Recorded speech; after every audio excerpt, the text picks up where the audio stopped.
Jack Elam truly hated him more than anyone. Jack Elam was born William Scott Elam on November 13, 1920 in Miami. Arizona was one of Hollywood's most recognizable and unforgettable character actors. From his earliest years, Elam showed an interest in storytelling and performance, traits that would later define his long and illustrious career in film and television. After serving in the United States Navy during World War II, where he developed a sense of discipline and resilience, he pursued a career in acting, studying at the University of Southern California. Elam's striking physical appearance, particularly his distinct misaligned eye, initially set him apart in the world of Hollywood. Rather than seeing it as a disadvantage, he turned it into a hallmark of his persona, creating a naturally menacing or quirky presence that became his trademark on screen.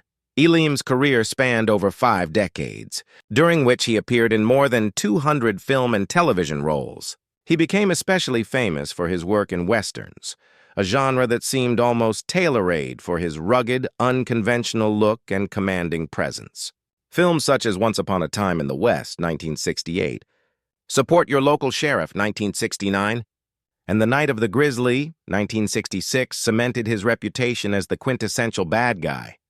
Though Elam often brought a unique mix of menace and humor to his characters, audiences were drawn not just to his villainous roles, but also to the subtle humanity he occasionally infused into them, making him a deeply memorable presence in every story he graced.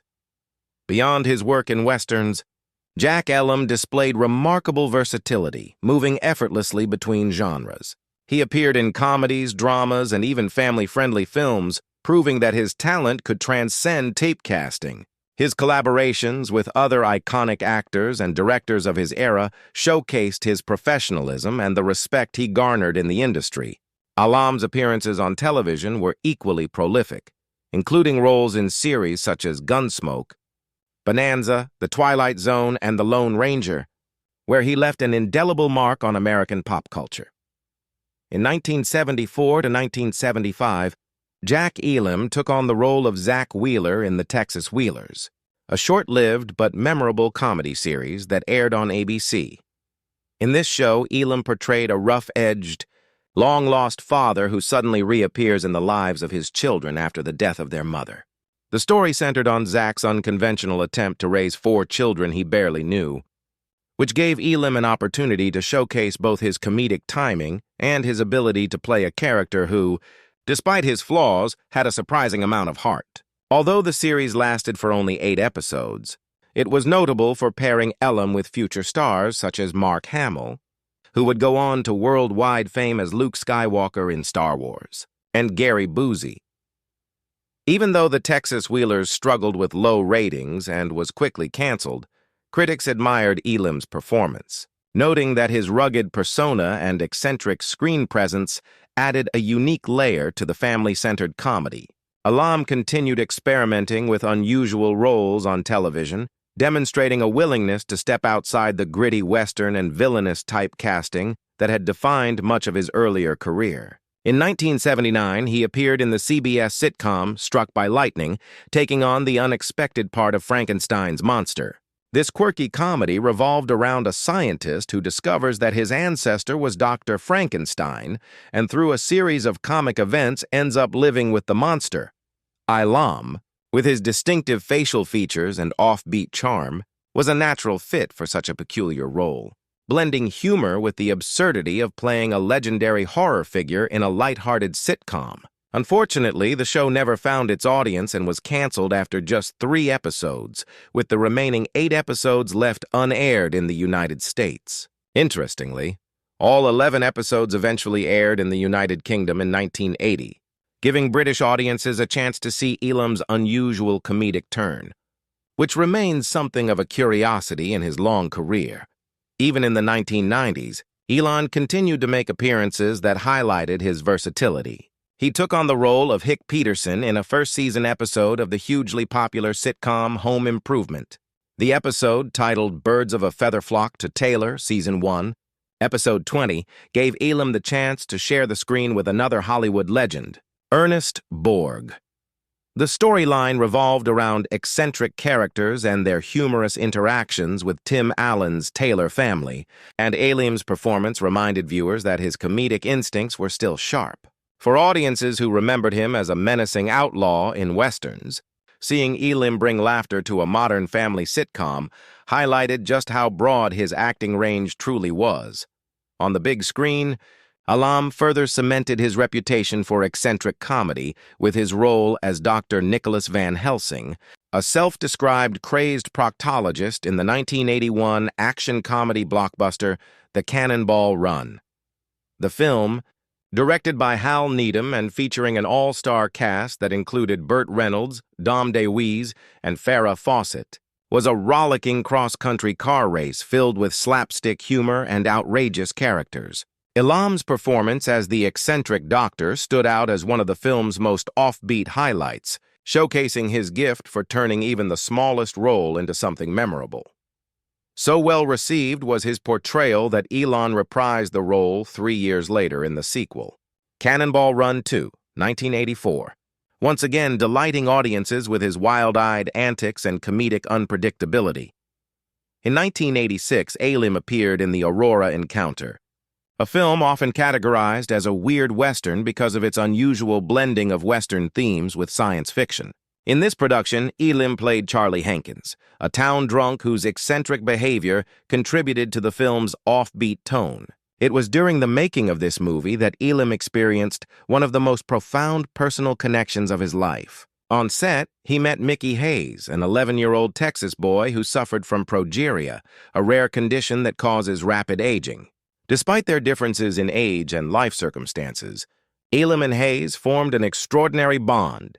Their friendship was later documented in the 1987 film I Am Not a Freak, which showed how deeply the two cared for each other and how Elam's warmth and humanity shone through off-screen just as brightly as his charisma did on screen. Elam once remarked in what may be an apocryphal but widely repeated quote, "You know, I've met a lot of people, but I've never met anybody that got next to me like Mickey." The relationship revealed a tender and compassionate side to Elam that audiences rarely saw in his tough guy roles. That same year, Elam expanded his television resume once again by co-starring in the comedy series Easy Street. He played Alvin Bully Stevenson, the down-on-his-luck uncle of Lonnie Anderson's character L.K. McGuire. The show focused on an unlikely living arrangement in which a wealthy socialite played by Anderson shares her lavish home with her blue-collar relatives, creating plenty of comedic conflict. Elam's character, with his bumbling yet endearing qualities, was a natural source of humor. Although Easy Street was short-lived, Elam's presence helped elevate the sitcom, and his pairing with Anderson provided audiences with a fun dynamic between Hollywood glamour and rough-edged charm.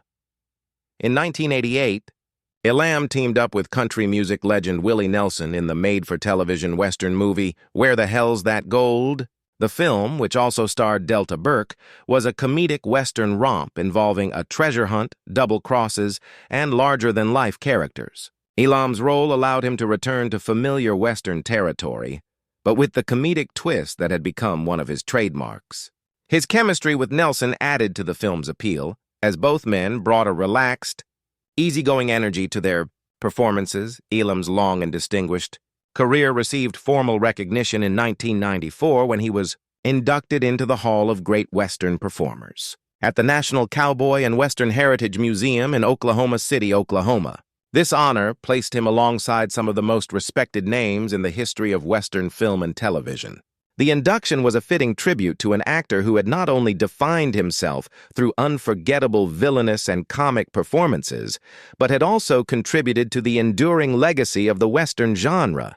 For fans and colleagues alike, Elam's recognition in the Hall of Great Western Performers served as a testament to his versatility, longevity, and the indelible mark he left on American entertainment.